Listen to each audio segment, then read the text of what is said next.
Thank you so much, Pastor Joy, for allowing me to interview you for our passionate committee that's studying community. You started, just opened up this past Easter Monday, the third space. Where did that idea come from? Well, we've been working on how we wanted to use our parish house space for years, really, here. And it has been in active use since it was built in 1911, but always kind of in response to what was going on in the neighborhood at the time. So if you look back historically, you can see how the church was really pretty adept at figuring out the neighborhood needs and then responding with program. So we're really doing nothing, there's nothing new about that we're doing now. We're just calling it something different. And it came after a long period of time of listening to the neighbors. We went out and met with community groups. We did focus groups. We met with community leaders and asked them what they thought the neighborhood was missing in terms of community space. And this idea began to emerge that we were looking for a space that would allow for intergenerational contact between people that we felt that was missing in the neighborhood. Places where people could go for classes or some support for young families where turns out there's quite a few people at home with kids in the neighborhood that we didn't know. And so the third space idea came after a lot of research in just listening to what was going on in our neighborhood and trying to be ready to respond to that. And we just kind of happened on the theory of third space, which says that everybody, to be healthy and a whole person, needs three kinds of spaces in their life. They need a home and a workplace and a third space where people know who they are and where they are needed to be part of the community and where they're missed if they're gone. And we liked that idea because that was kind of what we were trying to do anyway, so we just decided to call it third space. And we incorporated under a 501c3 so that we could bring some clarity to that vision and to actually signal to the community that this was not going to be religious programming, and we weren't opening third space in order to get more members. We weren't opening third space in order to do religious training, but we were opening third space to serve our neighbors, which has a religious piece to it, but it's certainly not, the goal is not for us to grow our church in some way as a result of third space. The goal is to use our space to build community amongst all kinds of people. So that's the pretty exciting part. So that's where it all came from. A lot of research, a lot of listening, a long period of time of a group from the church that's been working on this. So. Wow.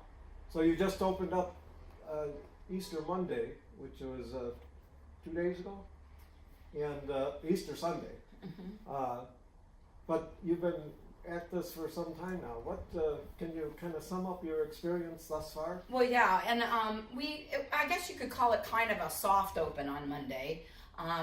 We're going to have more of a grand opening in the fall with a lot of activity this summer leading up to that. But what even gave us confidence to think we could do this is we spent about a year experimenting with program.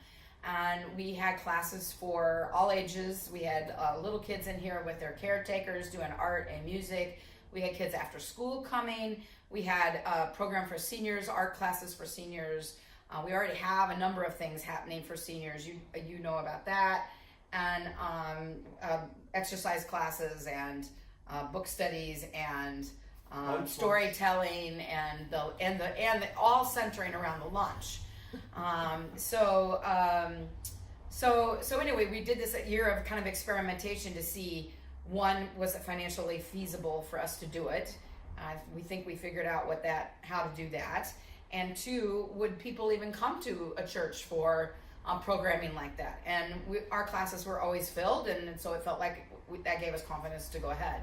So we had to kind of hit pause on that whole effort of experimentation to get the building to cooperate with our vision. So we've just finished a $1.2 million project renovating this parish house space. Primarily, most of that money went for an elevator that makes all of our space accessible now. So we couldn't very well welcome people into the space and ask them to come for classes if you had to climb stairs or you were excluded in some way. That was kind of very counter to the whole idea of welcoming people here. So the elevator was a big piece of it, and then the other thing was the new kitchen. We needed a kitchen that would pass muster for commercial purposes, because we hope to run it as a commercial kitchen, and meaning that we're going to use food as another way of gathering people, because you and I both know that said, whenever 2 or 3 are gathered in my name, I will be there. And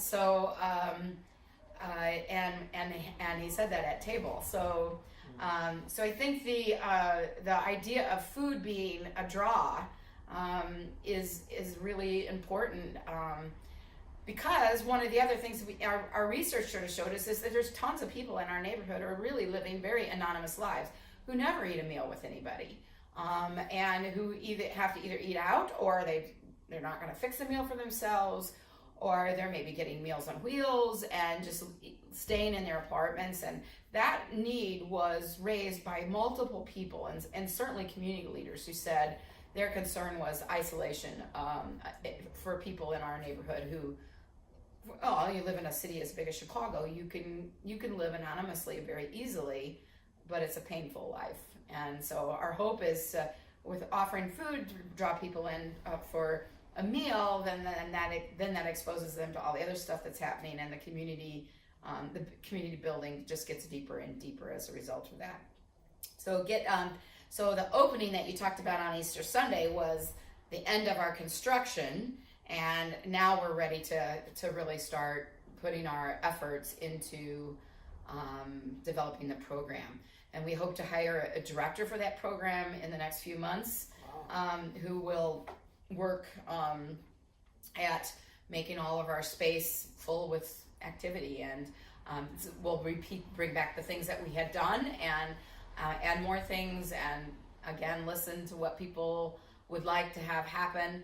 And at the same time, we're going to experiment some more with food programming as well, and we'll continue our senior programming our lunchtime that we've done for years here, but we may add to that, and we're working towards the goal of cooking on site, so that we can even be more specific to the needs of our community in terms of food. And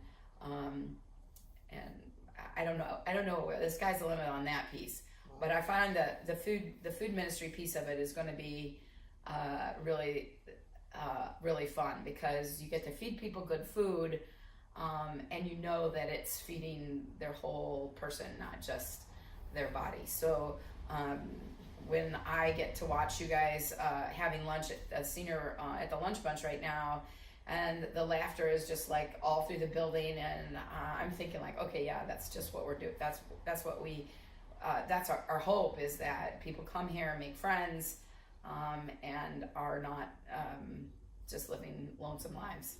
So wow, what an experience. So 50 years from now, when you're my age, what well, maybe 5 years.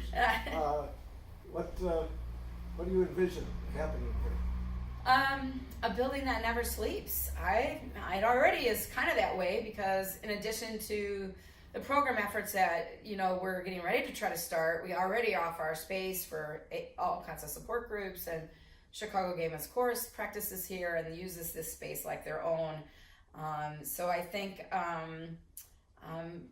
would just want us to be max at capacity, and lots of people coming and going, and good food and music and art and all the things that make life worthwhile are healthy to be happening for as many people as possible. And I think that the development in the neighborhood has been good for Lakeview economically.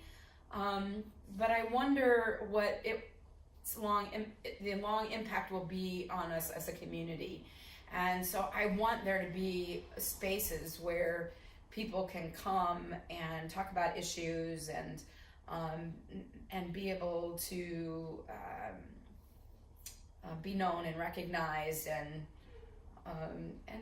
have a chance to feel connected, not just through your buying power or through the fact that you're interested in, what's happening here or there, but just because you live here and are a member of our community. And so I'm excited. That's what I'd be most excited about. The strong connections were being made, that we were using our, we have this tagline, a community building community, that we were using our new space to build community, and that people were finding a third space here. That would be my wish in 50 years. I hope that's my wish in 1 year. So we'll see what happens in 50. Thank you so much, Pastor Joy.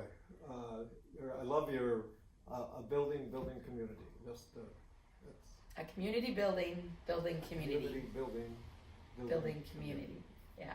Thank you. All right. Thank you for including me.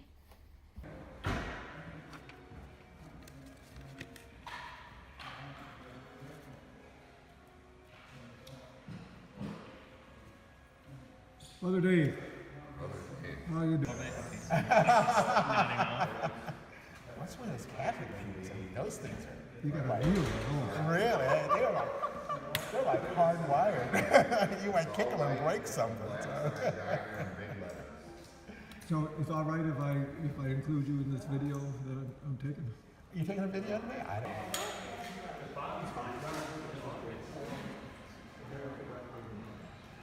What time did this start?